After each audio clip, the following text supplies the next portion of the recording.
All right.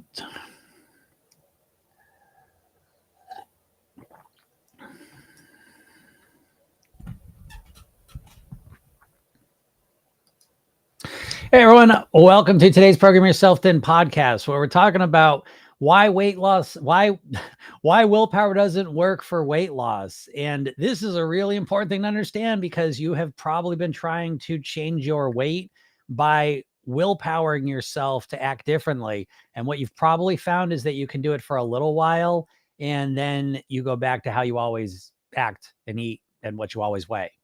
And so we need to understand your mind first before you can understand why willpower is not working. And the best way to understand it in my world is to understand the hypnotic view of your mind, which is really that you have a conscious mind and a subconscious mind. The conscious part of your mind is the logical, rational part of your brain, knows why you should lose weight, what you should do to do it, and tries to get you to do it. This is where your willpower is at. This is about 10% of your brain.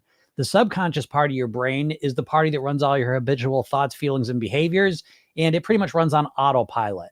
Now, this is the part of your mind that's truly controlling your weight because this is the part of your mind that controls your eating behaviors. Most of your eating behaviors run on autopilot. It's estimated we make over 200 food decisions a day. You're not making those consciously, you're making them in the background. So when you try and diet to lose weight, basically what you're doing is you're trying to use this 10% part of your brain with this willpower to override the other 90%.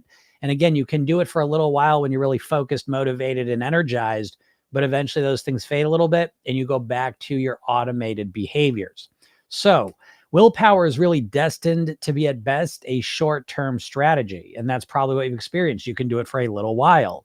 To get long-term results, to weigh your goal weight for the rest of your life, not to just get there for a day, you need to reprogram your subconscious mind so that the things you habitually think, feel, and behave keep you at your goal weight. And so it's a completely different process. So when you diet, you're not really changing your subconscious mind at all. You're just fighting against it. With a hypnotic-based approach to mastering your weight, you are working on reprogramming your subconscious mind so it naturally and automatically does the things you want it to do without having to rely on willpower. Now, of course, we still use willpower, but we use the willpower more to program the subconscious mind more than we do to have it fight against it. And so this is one of the simplest explanations I can give you for the hypnotic approach to mastering your weight.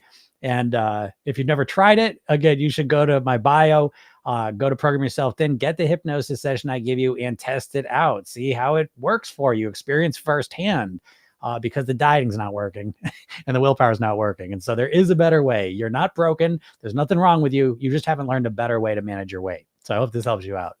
If anyone has any questions, feel free to ask them.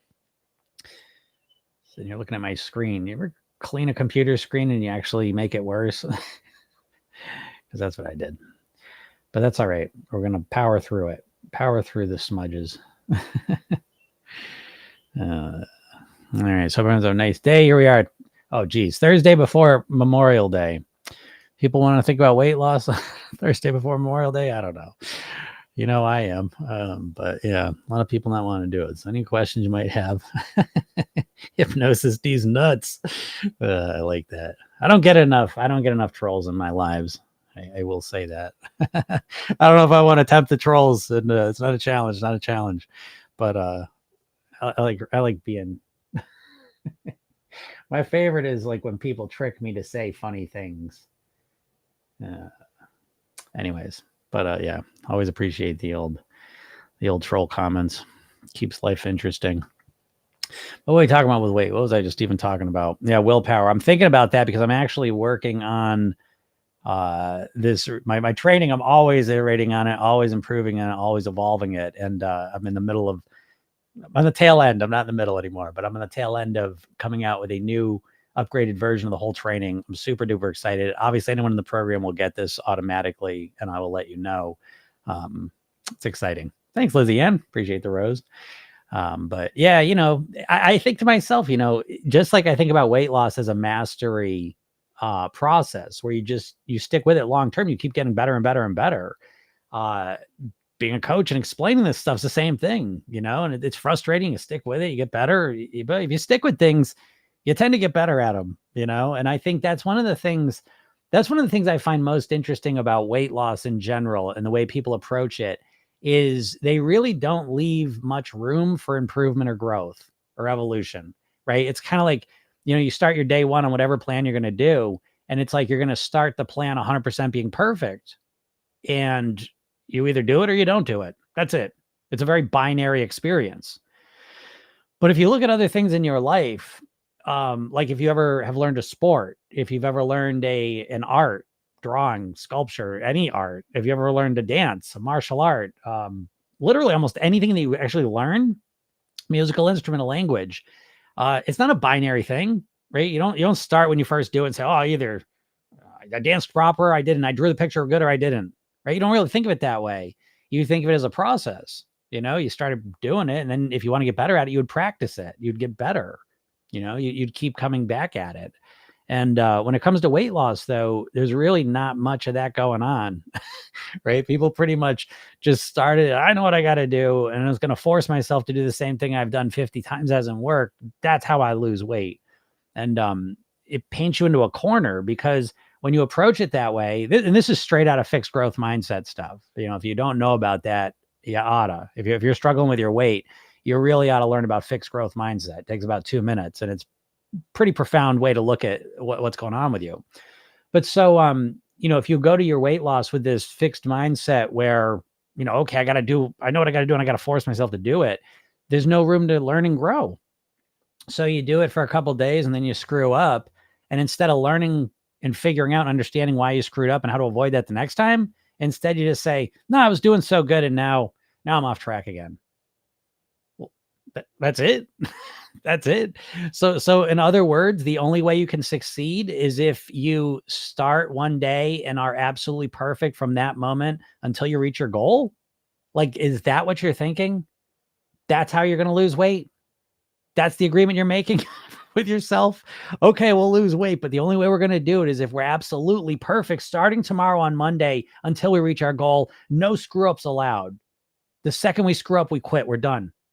We get one chance, one strike, and you're out. Okay? It's silly when I say it this way, but is this not how you've been approaching your weight loss? What do you do when you make a mistake in the first couple of days? So it's like, again, you blame yourself because you can't be perfect, but what you're expecting out of yourself is silly. It's like you never played piano and I show you a simple song and you screw it up. Oh, well, you can't play it right or get the fuck out of here. It's like, well, how about I let you practice for a little while? Oh, you're screwing up there. Okay, slow that part down. Here, listen. And it's like, what about that approach? So you screw up with your eating, right? It says, you bad person, you ate the cookies again. You say, wait a second, what was going on there? I don't want to eat cookies. I want to lose weight. What happened when I ate those cookies? Oh, I was way too hungry. I didn't eat breakfast. I was starving. Couldn't control my eating. Oh, I was in a bad mood. I got in a fight with my partner, and then I was all pissed off and sad and ate the cookies. There's reasons why you do things. And when you seek to understand those reasons, it allows you to be more strategic in the solution you use to resolve them. But that's not how dieters look at things. Dieters, it's always like, I'm just going to stop eating cookies. I'm going to stop eating ice cream. I want to lose weight, so I'm going to completely change my behaviors tomorrow. I'm going to completely change how I eat starting tomorrow. Forever. Okay. Interesting. So anyways, come on, no one got any questions today? A quiet day? It happens. A lot of times before a holiday, people get kind of quiet. That's all right.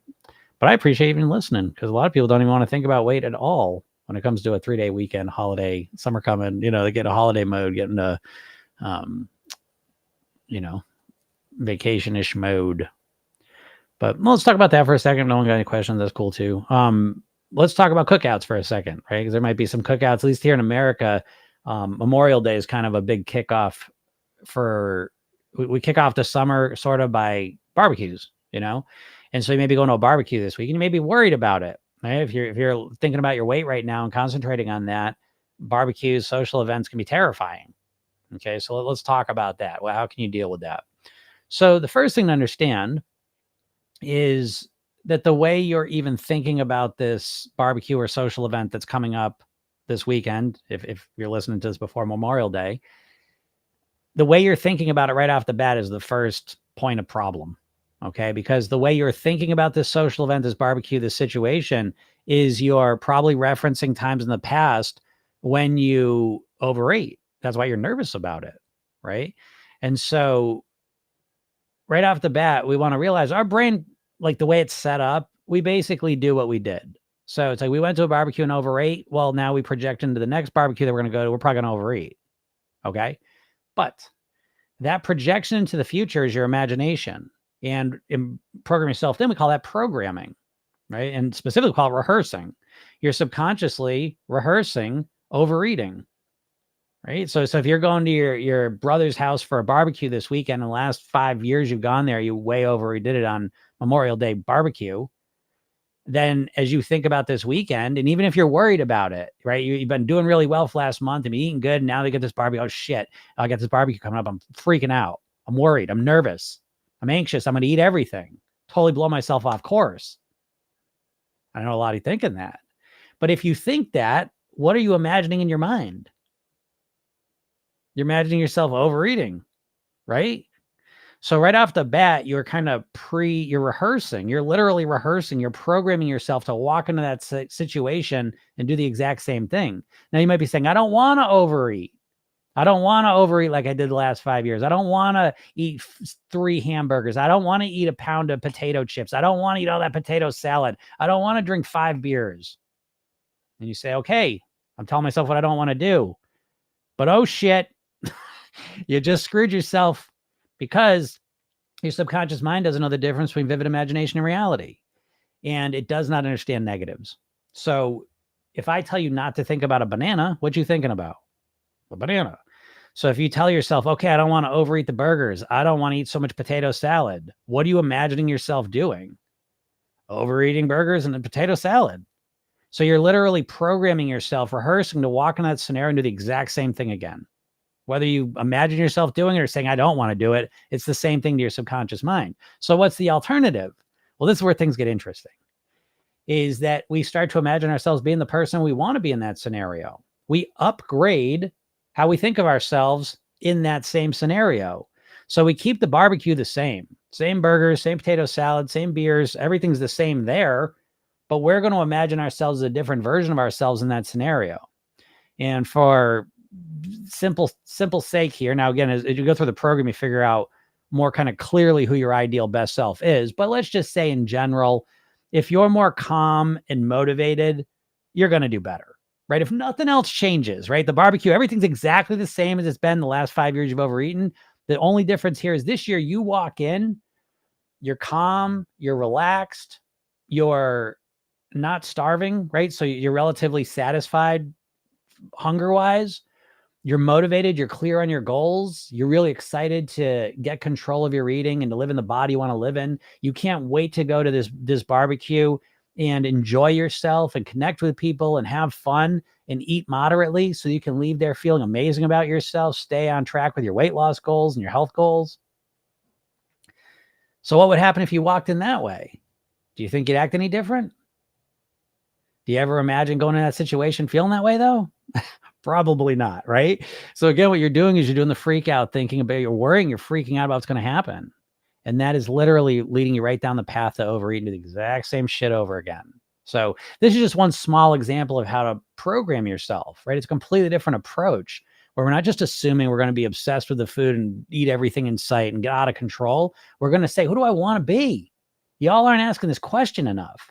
You are not asking this question of who do I want to be?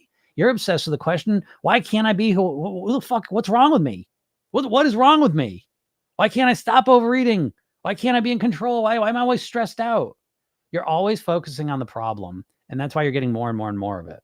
When you start to focus on the solution down to a granular level of who do you want to be? How do you want to walk into that barbecue?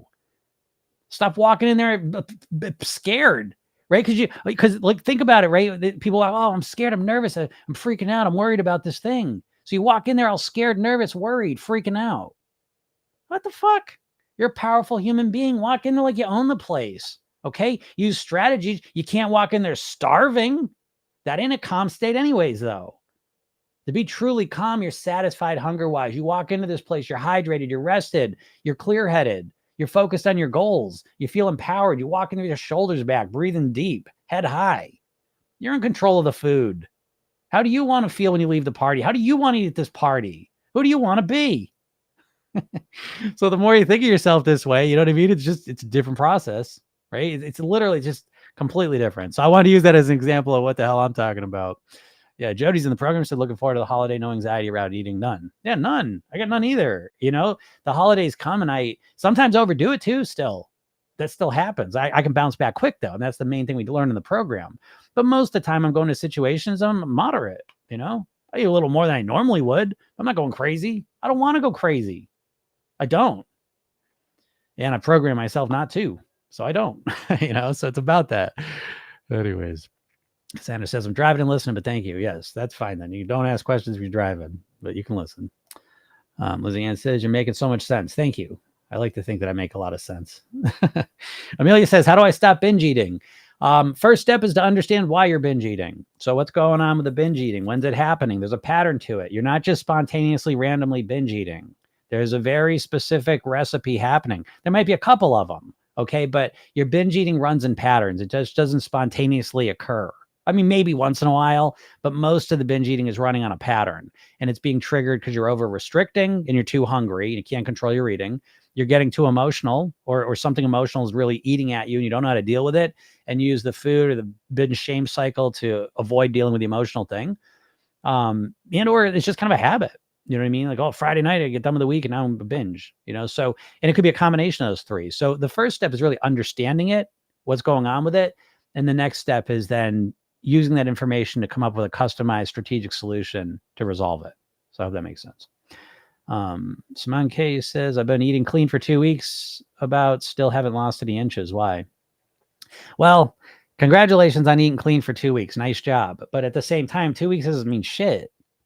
I hate to say that, weight loss is inconsistent and unpredictable in the short term. You should tattoo that to the back of your eyelids because you forget this. Our brain forgets this. It has it wants to change things fast, and anything that's slow is unappealing. But 2 weeks just doesn't mean shit. In inches, who knows? I mean, I don't know. You may or may not lose weight in 2 weeks. You could drastically cut calories down and may or may not lose weight in 2 weeks. So what? So what? Some people lose weight quick in the short term and some people lose weight fast. So what? So what?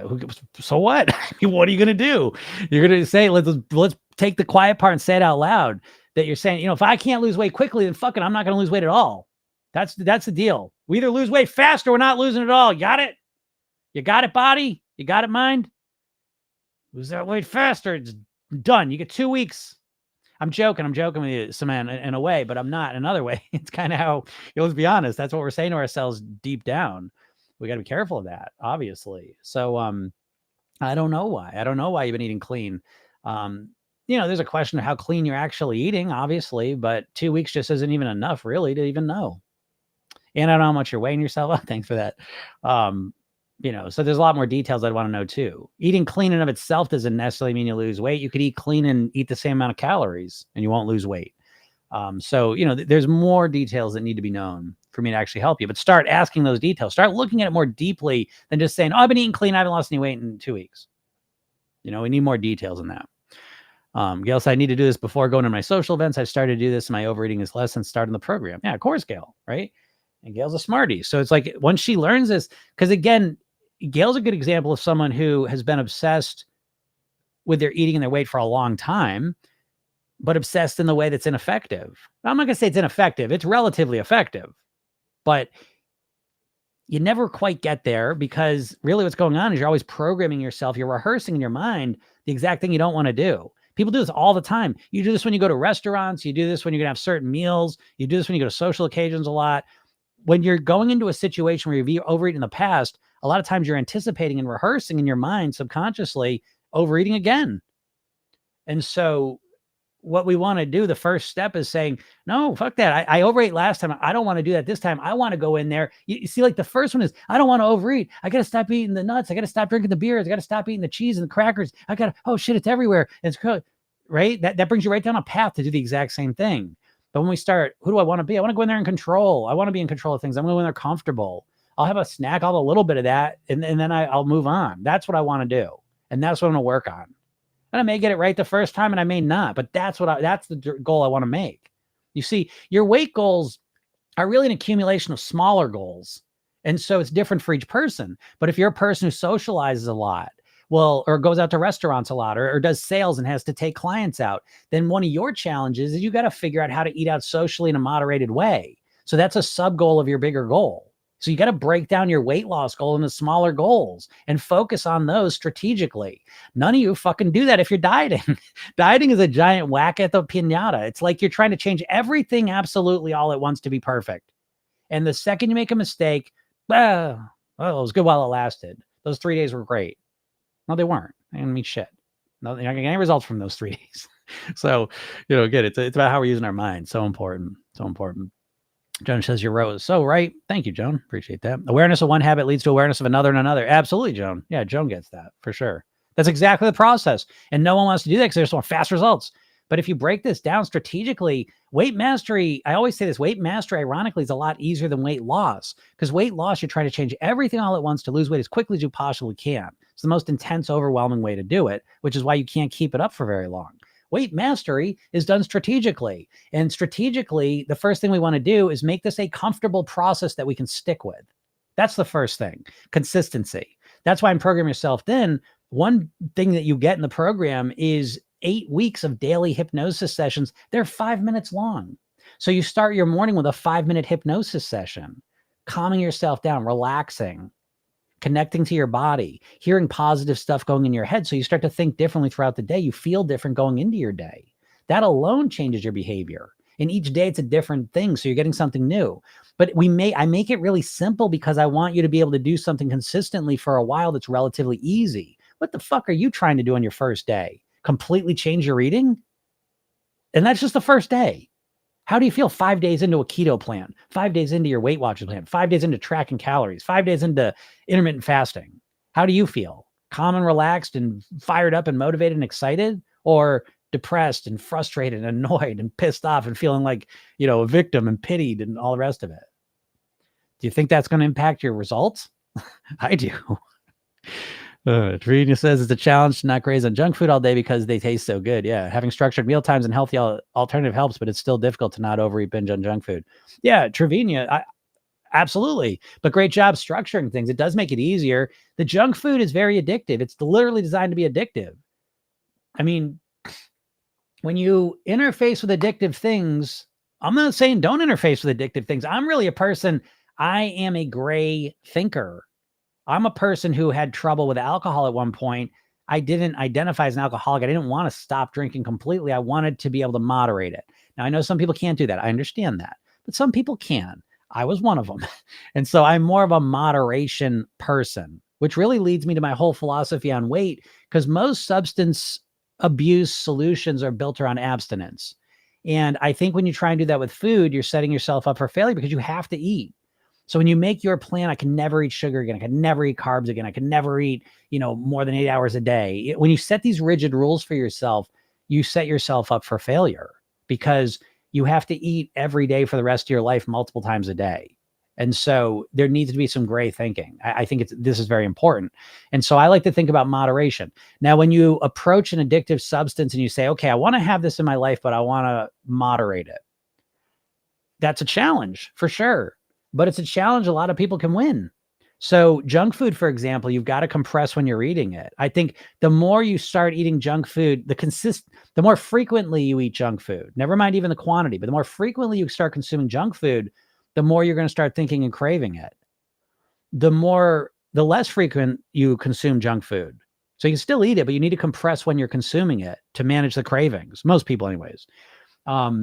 So you need to have layered, tiered strategies to deal with junk food and eating in general.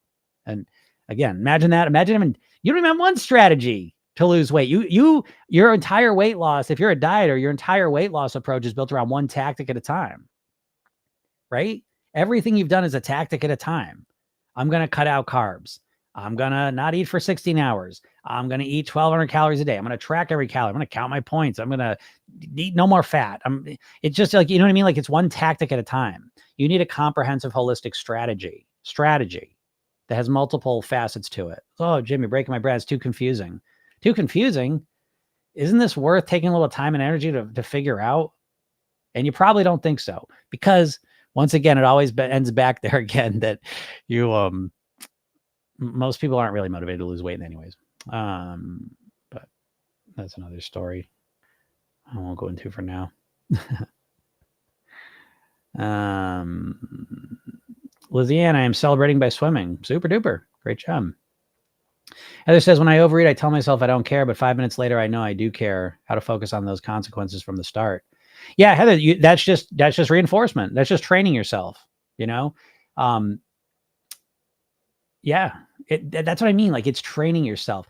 I'm so excited. I know I keep teasing this, and I know, Heather, you even asked me this 2 weeks ago, and I'm redoing the training, and I'm so excited about it. It's taking a little bit longer, but I don't care, because it's really good. I think this is not that it's like different stuff than you've heard, but I think it's just put together more clearly, systematically. And I think it's a model that feels a lot more complete than it's ever been.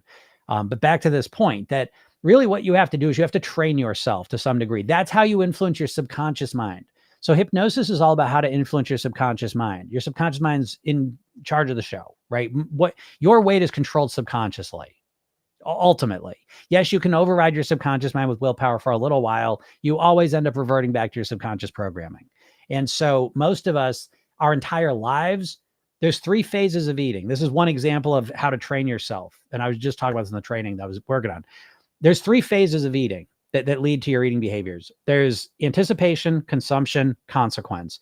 You've been trained your entire life to fixate on anticipation and consumption of food.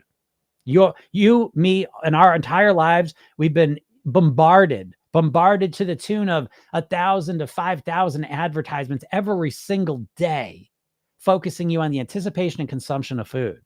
That drives cravings for the food way up. But what about the consequences? Well, the only consequence of the food you even consider really is the weight. And that's somewhere off in the future. It's disconnected, because the eating's here and the weight consequences is somewhere over here. It's too far away. It doesn't mean anything to your subconscious mind.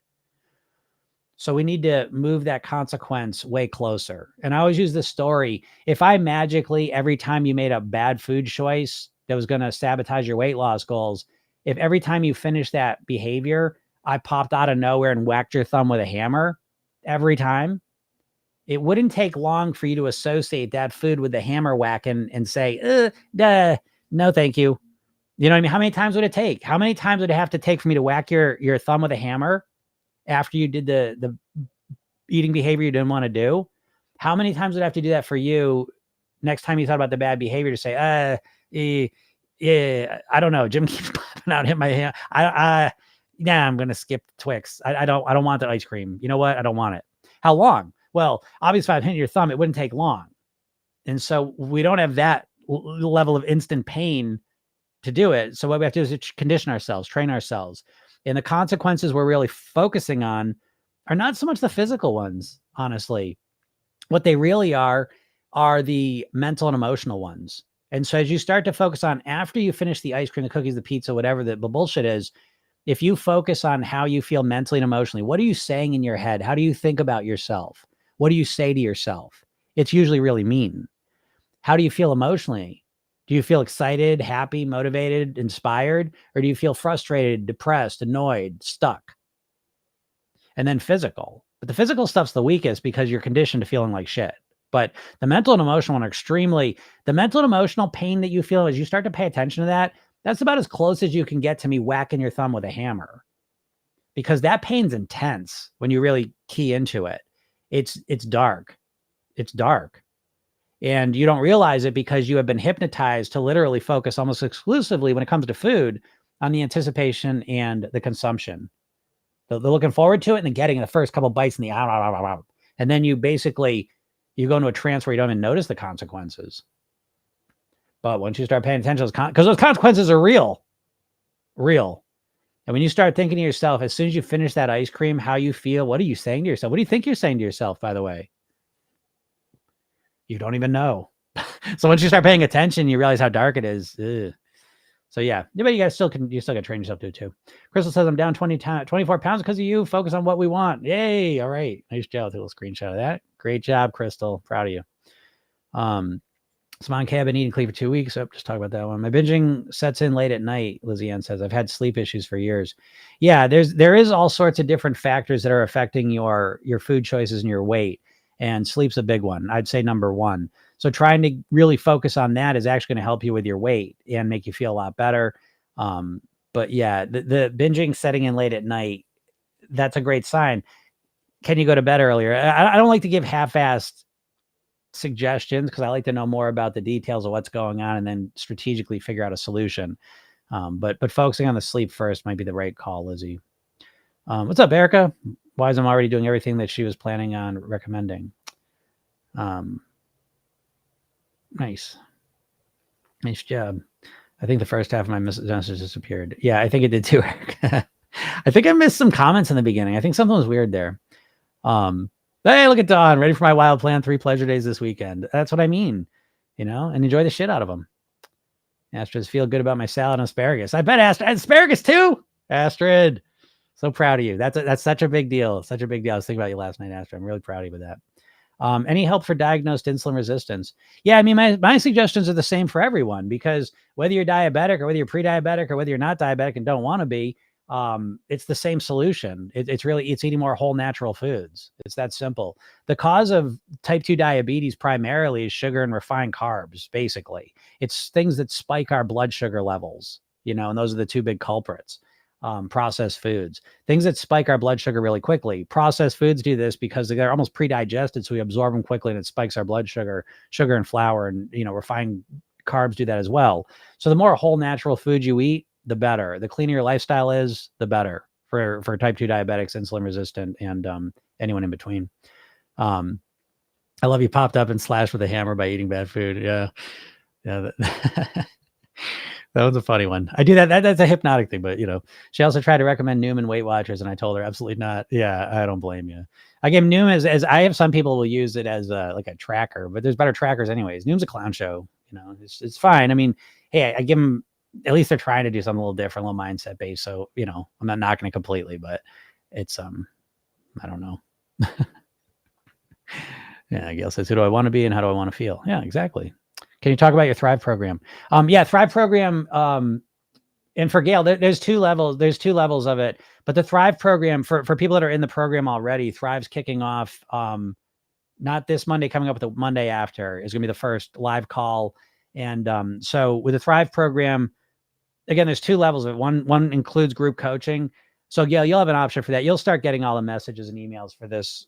I don't know where you're at in the program, but usually at the end, when you finish the 8 weeks, you'll get some emails explaining it, and it gives you a special offer if you want to sign up for a year with the group coaching.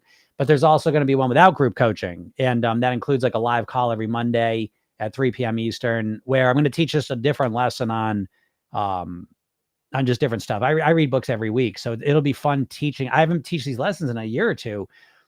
Which kind of sucks. I miss it. So that'll be that lesson. It'll be like the Tuesday lesson, but it'll just be a different one. You'll still have access to the Tuesday call. You'll get access to it. There's a year-long training that you get, and every month you get a little new parts of it. And I'm adding some more stuff to it. So Thrive programs kick ass, but yeah, I'm kind of, I'll tell you more about it next week. 'Cause I'm adding a couple more things. I'm tweaking a couple things. But then if you want the group, if you want to continue group coaching, you can continue for a year. And so it's a year. Again, that's one of my favorite groups. I love all my clients. Obviously, my Thrive group, I like that one a lot because, again, making a year commitment to your weight and health is, it really is just, you've never done this before. You know what I mean? So right away, it causes you on a very drastic level to think about your weight in a different time frame because now you're committed to a year, no matter what, and that is a very powerful place to be. So that's cool. And then obviously you continue, we have coaching calls on Wednesday for the Thrive group that are Thrive only. And then you also get continued access to the Tuesday, Thursday calls for the year as well. So you get 3 live coaching call things, and then there's 2 classes. So it's a lot of support. Pretty exciting program. And I got some other cool things about that happening too. So anyways, yeah, that's a little bit of it. Joan says, when I get to my ideal weight and people ask me how long it took me, I'm going to tell them 64 years because that's how long I've been dieting. Yeah, that's true too, but no shame, everyone. If you've been at this for a long time, I know it's hard not to get to a point of apathy and just giving up, but what I want you to do is I want you to reframe that, realize you have so much experience and wisdom because you've tried so many things. And I'm not saying program center is the only way, but one thing I intentionally have built Program Yourself Then for is for you to be able to tap into that wisdom. It bums me out so hard that some people, you've been trying to lose weight and diet for 40 years. And while the things you haven't figured out the right way to do it, you have taken lots of action, and you do know what things work for you and what things don't. And so if we bring all that wisdom and knowledge and data into the program, you can improve a lot quicker than someone who doesn't have that experience, And so again, it's just a lot of times dieters is like, oh, I've just failed. I'm a failure. I can't do it. I've struggled for 40 years. I've struggled. And it's like, okay, well, that's one way to look at it. But the other way is you have so much wisdom. You have so much awareness of what works for you and what doesn't. And the big missing piece for most people in that situation is that you've never learned or been given your permission and shown how to create a plan that's built around you. And that is usually magical, because now all of a sudden we can take the little sticking points and the subconscious blocks you have, identify them, and tweak those little things. And so, I won't say who it is, but she knows who she is. So for example, if you had the belief coming into this program, I love tahini and I can't eat tahini, or else I'll eat a bunch of it and it'll screw up my weight loss. We will take that little stumbling block that you had that was keeping you stuck in an all or nothing world. I either don't eat tahini that I love, or I do eat tahini and then I don't lose weight. We address that immediately, and we find another strategy to make it work. And the first one we kind of go for is, well, maybe you could learn how to eat tahini more moderately. You ever considered that? I never considered that. Well, let's focus on that, see if we can get that to work. And if that works, that's a big step forward. So we take a lot of the stuff that you believe about yourself or you thought, and we kind of evaluate it. But you can move quicker than most people because you have a lot more experience. You have a lot more wisdom that you can tap into. So, I think looking at it that way is so, so important. Lizzie Ann, where do I find the information on the programs? For anyone who's not in the program yet, and if you're in the Thrive program, I'll be sending, like, if you've been in Program Yourself, then I will send you information on the Thrive program. I'm gonna give you a couple weeks free anyways, just so you can test it out. And I'll send you information on that. If you're not in Program Yourself Then at all and you want to learn about that, you kind of have two ways. You can go to programyourselfthen.com, and the program, you can learn about it there. Or you can go to my bio, and I suggest you all do this if you haven't done this. Go to my bio, click the link, get the hypnosis session I give you. It's free. Watch the video I made you. That's kind of a key one.